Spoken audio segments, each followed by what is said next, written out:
विजय माल्या घोटाला, कोयला घोटाला, हर्षद मेहता घोटाला, हवाला घोटाला, बोफोर्स घोटाला, नीरव मोदी घोटाला, ये सब घोटाले इंडिया में हुए इतने बड़े घोटाले हैं कि इन्होंने इंडिया की जीडीपी की अच्छी खासी पिटाई की। इन सब घोटालों के बारे में आप जानते हैं या नहीं जानते हैं मुझे नहीं पता, लेकिन हर्षद मेहता घोटाला एक ऐसा घोटाला जिसने रातों रात इंडिया के बैंकों और स्टॉक मार्केट को भिखारी बना दिया। हर्षद मेहता घोटाले के बारे में आपको पता होना चाहिए ताकि आपको भी तो पता चले कि जिन बैंकों में इतने भरोसे के साथ आप अपना पैसा रखते हैं, उन बैंकों की गलती की वजह से और सरकार की मिली भगत से कैसे इन बैंकों को कोई भी लूट ले जाता है। देखा आपने लापरवाही का नतीजा है। और जनता तो बस अपने पैसे के लिए रोती रह जाती है। हर्षद मेहता घोटाला इतना बड़ा घोटाला था कि इसने पूरे देश को हिला कर रख दिया। अकेले इस आदमी ने उस समय देश को 4,000 करोड़ का, जिसकी वैल्यू है अभी 24,000 करोड़ का चूना लगा दिया। और ये घोटाला इतना बड़ा था कि इसके सामने नीरव मोदी और विजय माल्या घोटाले तो बहुत ही छोटे हैं। हर्षद मेहता की कहानी को एक बात जो बहुत ही इंटरेस्टिंग बनाती है वो है एक बंदे का मात्र 40 रुपए लेकर मुंबई आ जाना और उन्हीं 40 रुपयों को खर्च करके रातों रात इंडिया को 24,000 करोड़ का चूना लगा देना। जब हर्षद मेहता को पता चला कि स्टॉक मार्केट में उनका काफी इंटरेस्ट है तो उन्होंने सोचा कि यार स्टॉक मार्केट की दुनिया में घुसा जाए। तो 1980 के दशक में उन्होंने ब्रोकर प्रसन्न पंजीवान दास के साथ काम किया और इसी के साथ साथ उन्होंने काफी ब्रोकरेज कंपनियों के लिए भी अपना बहुत ज्यादा योगदान दिया, उनके साथ काम किया और लास्ट में फाइनली उन्होंने grow more research and asset management नाम की अपनी एक खुद की कंपनी खोली। 1990 के दशक तक हर्षद मेहता ने स्टॉक मार्केट में इतनी फेमस, इतनी ख्याति पाली थी कि उन्हें इंडियन स्टॉक मार्केट का अमिताभ बच्चन तक कहा जाने लगा। और दो वर्ड्स जो उनके लिए काफी यूज किए जाते थे, द बिग बुल और रेजिंग बुल। अब बात करते हैं उस समय बैंकों की। 1990 के दशक में बैंकों को इंडियन स्टॉक मार्केट में इन्वेस्ट करने की इजाजत नहीं थी, यानी कि बैंक उस समय इंडियन स्टॉक मार्केट में इन्वेस्ट नहीं करते थे। तो बैंक क्या करते थे, सिंपली जब किसी बैंक के पास बॉन्ड की कमी हो जाती थी, सरकारी बॉन्ड की, तो वो किसी और बैंक से बॉन्ड खरीद लेते थे। अब आप सोच रहे हो कि यार बॉन्ड का क्या मतलब होता है। बॉन्ड का मतलब होता है कि जब कोई इन्वेस्टर किसी बैंक या किसी कंपनी या किसी गवर्नमेंट को लोन देता है तो उसको सिंपली कहते हैं बॉन्ड।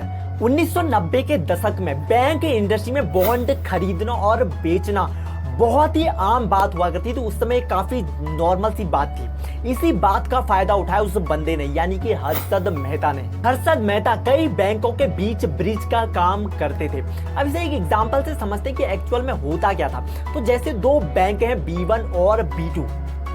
B1 बैंक के पास सरकारी बॉन्ड ज्यादा है तो वो अपने सरकारी बॉन्ड बेचना चाहता है, जबकि दूसरी तरफ है B2 बैंक जो बॉन्ड खरीदना चाहता है, उसके पास सरकारी बॉन्ड की कमी है। तो हर्षद मेहता ऐसे ही बैंकों के बीच ब्रिज का काम किया करते थे जिन्हें बॉन्ड खरीदना और बेचना होता था। अब इसको एक एग्जाम्पल से समझने की कोशिश करते हैं कि एक्चुअल में हर्षद मेहता बैंकों के बीच काम कैसे किया करते थे। अब एक्चुअल में जानते हैं कि हर्षद मेहता कैसे बैंकों के बीच काम किया करते थे। तो इसे एक एग्जांपल से समझने की कोशिश करते हैं। जैसा कि मैंने आपको पहले ही बताया था कि दो बैंक थे, B1 और B2। सबसे पहले B1 बैंक अपना बॉन्ड बेचना चाहता है और B2 बैंक बॉन्ड खरीदना चाहता है। तो हर्षद मेहता ऐसे ही बैंकों को डिफाइन करते थे जिन्हें बॉन्ड खरीदना और बेचना होता था। तो अब सबसे पहले हर्षद मेहता क्या करेंगे कि बैंक B1 के पास जाएंगे और उससे उसका बॉन्ड ये कहकर ले लेंगे कि मैं काफी कम समय में तुम्हारे बॉन्ड को बिकवा दूंगा, यानी कि बेच दूंगा, तुम इस बॉन्ड को मुझे दे दो। तो बैंक क्या करता था, उस बॉन्ड को हर्षद मेहता को दे देते थे। अब वो जाएंगे बैंक B2 के पास, उनसे कहेंगे कि मैं तुम्हें काफी कम समय में एक बॉन्ड दिलवा दूंगा, तो मुझे कैश दे दो। अब बॉन्ड के बदले में बैंक कैश ही देगा, तो वो बैंक हर्षद मेहता को कैश दे देते थे काफी इजीली तरीके से।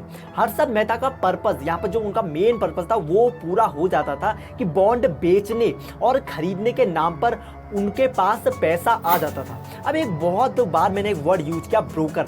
उसका मतलब होता है कि किसी से, एक व्यक्ति से सामान लेकर मैं जान माने एक ब्रोकर हूँ, इस बंदे से मैंने सामान लिया, कुछ भी सामान लिया, मैंने सामान लिया और इस बंदे को दे दिया, अब जो भी पैसा आएगा मैं आपस में उनको दे दूंगा। तो ये एक ब्रोकर काम करता है, बीच में एक ब्रिज की तरह काम करता है। जैसा कि मैंने आपसे शुरू में ही कहा था कि हर्षद मेहता स्टॉक मार्केट के किंग थे, उन्हें स्टॉक मार्केट के बारे में बहुत अच्छा नॉलेज था। तो बैंकों से लिए इतने सारे पैसों का उन्होंने क्या किया, बैंकों से लिए इतने सारे पैसे उन्होंने स्टॉक मार्केट में इन्वेस्ट किए और ऐसे स्टॉक खरीदे जिनके बारे में उन्हें पता था कि इनकी कीमतें आसमान छुएंगी, इन स्टॉक का प्राइस अपने आप ही बढ़ जाएगा।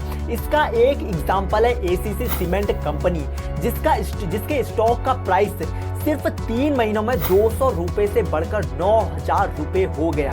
यानी कि सिर्फ 3 महीनों में एसीसी सीमेंट कंपनी का प्राइस 4,400% की दर से बढ़ गया। इसी के साथ साथ उस समय बहुत ही कंपनियों के स्टॉक मार्केट की बहुत ही कंपनियों के स्टॉक प्राइस तेजी से बढ़ गई, उनमें काफी उछाल आ गया। बीएसई का स्टॉक भी जो है बढ़ने लगा, बीएसई सेंसेक्स में भी बहुत ज्यादा उछाल आ गया। अब बीएसई का मतलब आपको नहीं पता है तो मैं आपको बता दूं, बीएसई की फुल फॉर्म होती है बॉम्बे स्टॉक एक्सचेंज।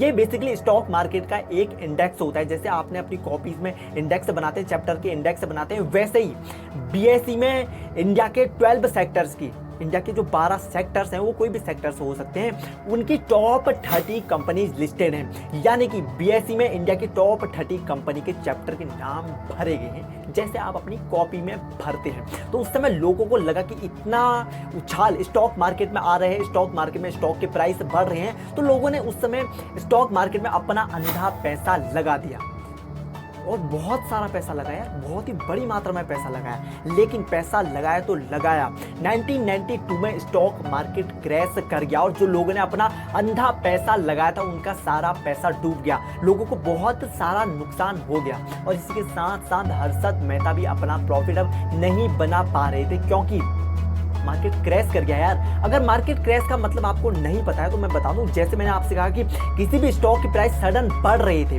तो वैसे ही स्टॉक के प्राइस सडनली नीचे गिर गए और लोगों का नुकसान हो गया, लोगों का अंधा पैसा डूब गया। अब जैसा कि आप शुरू से ही जान रहे होंगे कि हर्षद मेहता ने जो भी काम किया वो सब एक फ्रॉड था। हालांकि उसने इसमें अपना बहुत सारा प्रॉफिट बनाया, लेकिन ये सब एक फ्रॉड था। तो उसी साल 1992 में सुचेता दलाल एक पत्रकार ने हर्षद मेहता के फ्रॉड को एक्सपोज कर दिया।